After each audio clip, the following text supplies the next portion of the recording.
Assalamualaikum warahmatullahi wabarakatuh. Di sini saya akan menjelaskan tentang simpanan giro. Perkenalkan, nama saya Nurfia Windu Asrini dari kelas 10 Perbankan Syariah.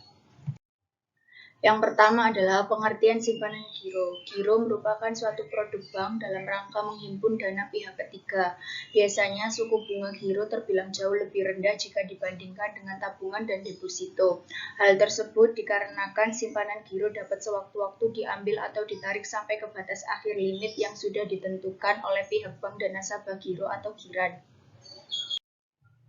Jenis simpanan giro. Yang pertama, rekening atas nama suatu badan merupakan rekening yang bukan milik perseorangan, melainkan milik suatu badan usaha atau instansi. Adapun suatu badan yang dimaksud sebagai pemilik rekening, yang pertama, instansi pemerintah atau lembaga negara dan organisasi masyarakat yang tidak merupakan perusahaan. Yang kedua, semua badan hukum yang diatur dalam Kitab Undang-Undang Hukum Dagang atau peraturan perundang-undang lainnya. Yang ketiga, PT, FA, JV, koperasi, yayasan, dan lain-lain. Yang kedua, rekening perorangan adalah rekening atas nama pribadi. Rekening yang tidak termasuk dalam golongan rekening atas nama badan, tetapi menggunakan nama dagang masuk ke dalam golongan rekening ini.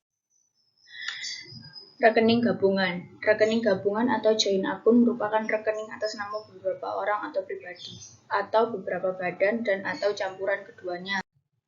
Cek adalah surat atau warkat yang berisi perintah tak bersyarat dari nasabah bank agar bank tersebut membayarkan sejumlah uang yang tertera pada surat itu kepada orang atau pembawanya. Jenis-jenis cek. Yang pertama, cek atas nama. Merupakan cek di mana bank akan membayar kepada orang yang namanya tercantum di dalam cek yang bersangkutan. Kedua, cek atas unjuk atau pembawa. Cek atas unjuk merupakan cek di mana bank akan membayarkan kepada siapa saja dengan tidak tertulis nama seseorang atau badan hukum tertentu yang datang untuk menguangkan cek tersebut. Ketiga, cek silang. Cek silang merupakan cek yang diberikan tanda silang atau garis miring yang sejajar pada bagian muka.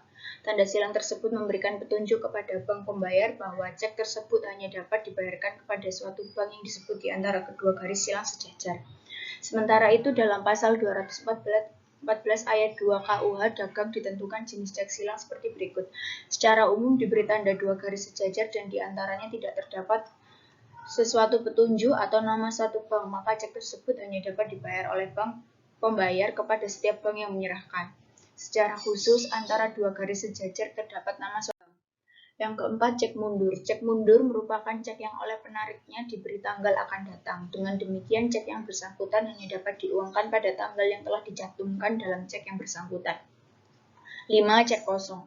Cek kosong adalah cek yang pada saat diajukan kepada bank tertarik untuk diuangkan. Tidak tersedia dana yang cukup pada rekening nasabah penarik cek tersebut.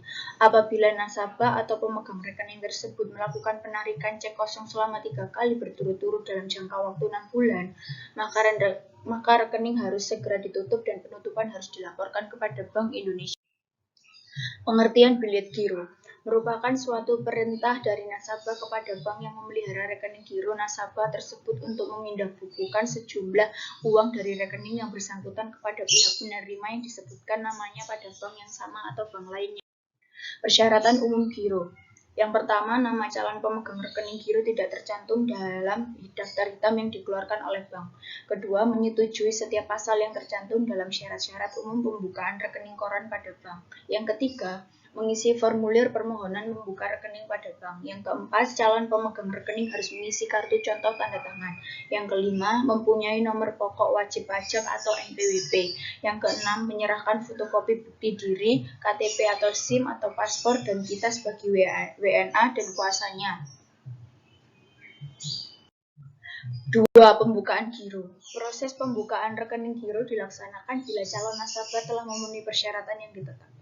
Rekening giro hanya bisa dibuka bila seluruh dokumen pembukaan giro telah lengkap dan disetujui oleh pemimpin dan seksi customer service dan pemimpin bagian pelayanan.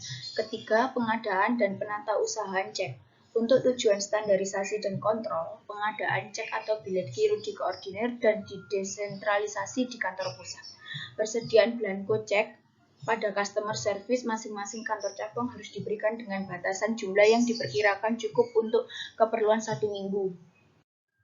Syarat-syarat bilet giro antara lain, ada nama bilet giro dan nomor serinya, perintah tanpa syarat untuk memindah bukukan sejumlah uang atas beban rekening yang bersangkutan, nama dan tempat bank tertarik, jumlah dana yang dipindahkan dalam angka dan huruf, nama pihak penerima, tanda tangan penarik atau stempel penarik jika penarik merupakan perusahaan, tanggal dan tempat penarikan, nama bank yang menerima pemindah bukuan tersebut. Masa berlaku dan tanggal berlakunya bilet giro. Masa berlaku bilet giro adalah 70 hari terhitung dari tanggal penarikan. Bila tanggal efektif tidak dicantum, maka tanggal penarikan berlaku pula sebagai tanggal efektif. Bila tanggal efektif tidak dicantumkan, maka tanggal efektif dianggap sebagai tanggal penarikan. Fungsi dan manfaat giro. Yang pertama, pemilik rekening giro yang akan melakukan pembayaran dalam transaksi jual beli dapat menggunakan cek atau bilet giro. Simpanan yang berbentuk giro bisa ditarik setiap saat, sehingga jika nasabah memerlukan uang dalam bentuk tunai dapat segera dicairkan. Yang ketiga, dengan kedua manfaat di atas, nasabah pemilik rekening giro tidak perlu membawa uang tunai dalam jumlah yang banyak. Yang keempat, proses administrasi dapat dilakukan dengan baik, karena setiap nasabah mendapatkan rekening koran setiap bulan.